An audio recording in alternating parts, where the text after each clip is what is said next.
Ka dhe një mendim tjetër, që është i kahershëm, në qoftë se hyrë dhe në anale, edhe 25-30 vite më parë, që vendit bëhet me 2 dhoma. Këtë dhomën e lartë, senatin dhe dhomën e parlamentit. Unë jam dakord me këte. Jam dakord me këte variant. Sepse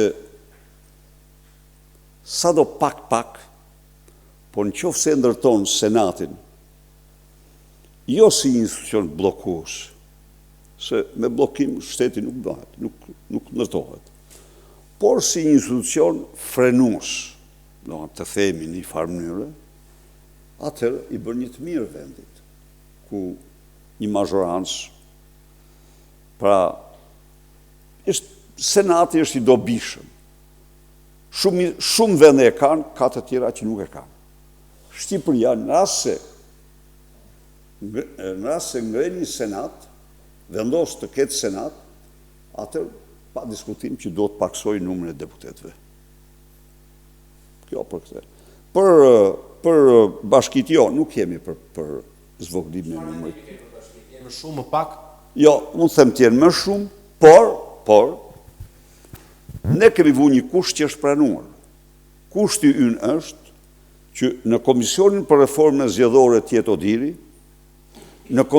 i pranishëm e Tani Boj, në Komisionin për Reformën Territoriale të jenë ekspertet e autoritetit, e Kongresit të autoriteteve rajonale dhe lokale të Europës, pranë Këshillit të Europës. Kanë ekspertizën më të shkëlqyrë, më të mirë në ndërtimin e pushtetit vendor. Tani, nuk ka asgjë për prekje kushtetuta aty. Reformat janë, por në qoftë se është problemi për të përcaktuar senatin e Republikës në kushtetut, po, jam gati, s'kemi as i kompleks aty ne.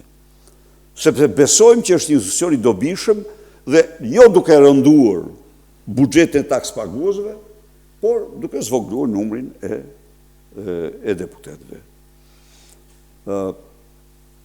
Për sa i përket kjo, thuja, reformave vendore nuk ka nevojë për kushtetut. Jo. Ju siguroj që s'ka.